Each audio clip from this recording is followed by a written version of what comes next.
Hello class, welcome to another class today. In today's class, we're going to be looking at time of flight. How do we derive the equation for time of flight? For a projectile, that is an object that is thrown at an angle to the horizontal. Don't forget, the object goes through a parabolic path as shown in the diagram above.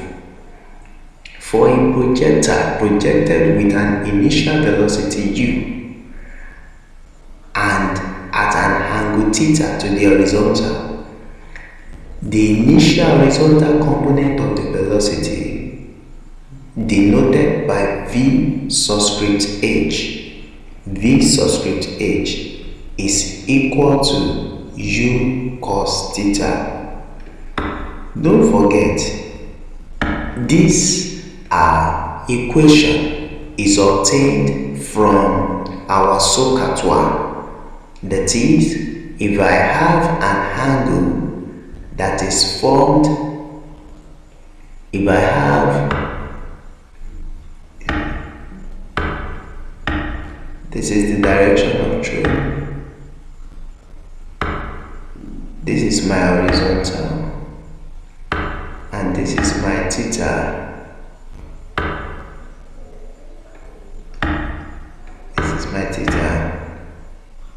So if I have an angle formed in this form, a right angle that is formed, this will be my opposite.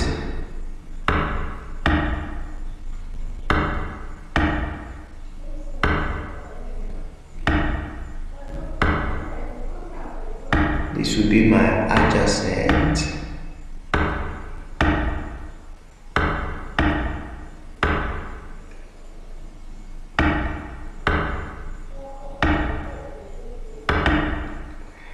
And this will be my hypotenuse.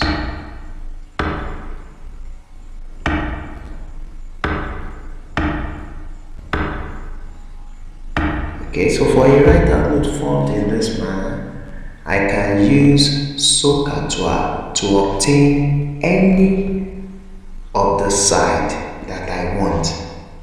So in this case, to get the initial horizontal component of the velocity, that is v subscript h, I'm looking for the adjacent, so I will use car.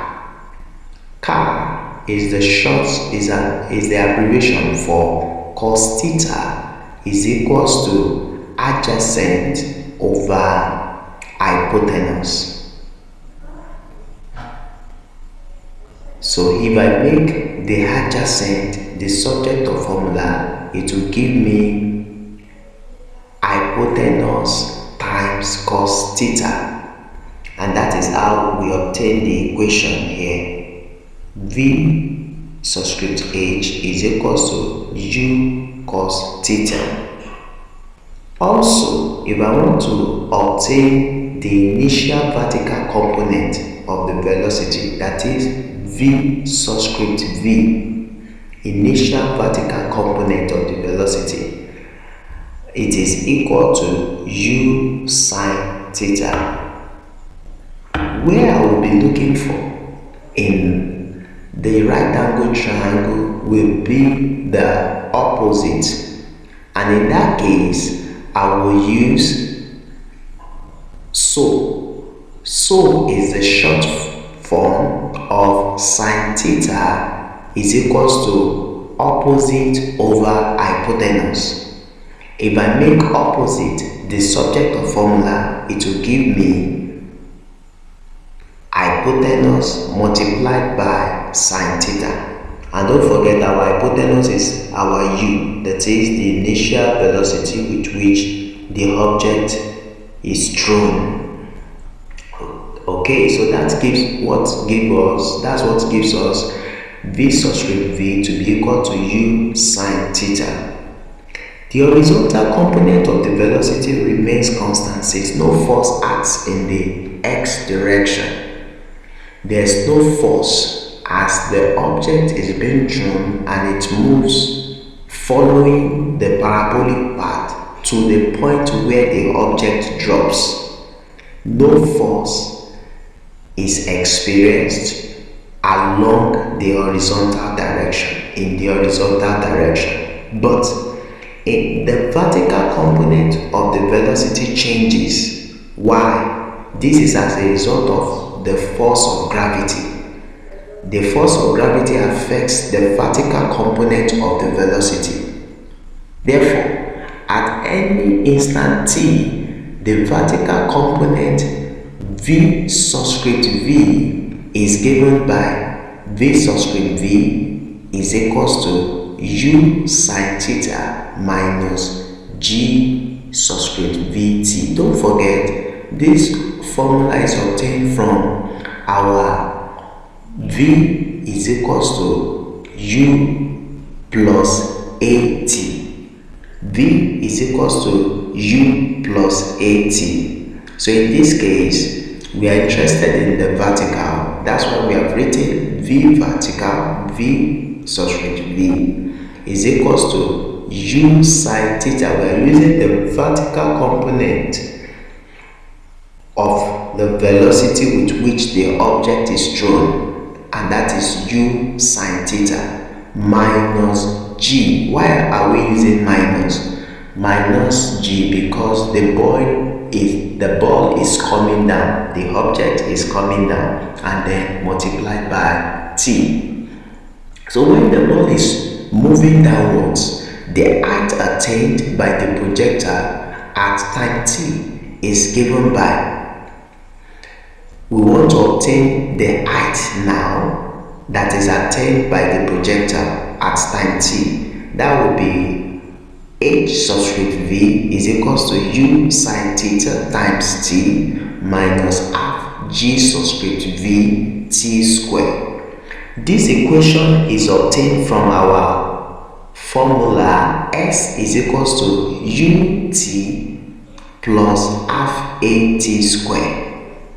S is equals to ut plus half at square. Don't forget that we can write that equation along, for a projectile, along the vertical and also along the horizontal. This shows the two motion performed simultaneously by any projectile or in any projectile motion. Okay, and that's why we have written that h subscript v is equals to u sine theta multiplied by t minus half g subscript v t square. And from there we can write that ut sine theta minus half g subscript v t square. If we make our time of flight to be capital T, that is, we represent the time of flight with capital T, then we can replace for the small t in the equation above, in this equation, with h subscript v is equals to u capital T sine theta minus 1/2 g subscript v t square. I've not done any big deal other than to replace my small letter t in the equation with capital letter T, which is my time of flight. We need to note that after time t, my h subscript v will be 0. That is, the height, the vertical height covered by the object will be 0. Why? The object would have been thrown, it would have moved to the maximum height, and it would have come down, it would have dropped back to the level from which it was projected.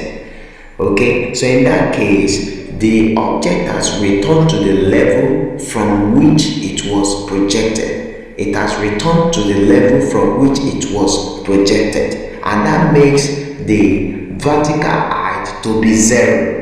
Hence, we'll put 0 equals to u capital T sine theta minus 1 over 2 g subscript v t square.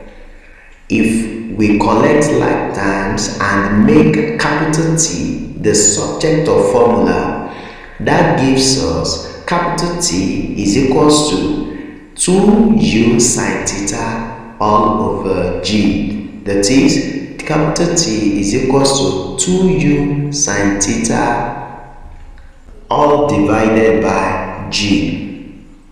Don't forget, we will obtain t is equals to 0, and also we would obtain t is equals to 2u sine theta all divided by g. Now, the first t is the initial time of projection. That is, when t0, that was when the object, that is the ball, was thrown. And the second t is the time to complete the flight, the time it's used to complete the flight. Now, to calculate the time t, in this case small letter t, to reach the maximum height, all we need to do, a simple way of approaching this is to divide our time of flight by 2. We divide our time of flight by 2. That is, this equation divided by 2. Okay, and if we do that, we'll get our small letter t, that is the time it takes for the ball to go from where it was thrown to the maximum height, will be equal to u sine theta all divided by g. Note that the time taken to rise from the level of projection to the maximum height is the same as the time taken to return from this height to the level of projection. That is, the time it takes for the object to rise from where it was thrown, where it was projected, to the maximum height is also the time it will take, is equal to the time it will take to move from the maximum height back to the level of projection, back to the level from which it was drawn. And that is why we can divide our time of flight, capital T, by 2 and get the time it takes to reach the maximum height. I hope you had a wonderful class in today's session. See you in the next class. Goodbye.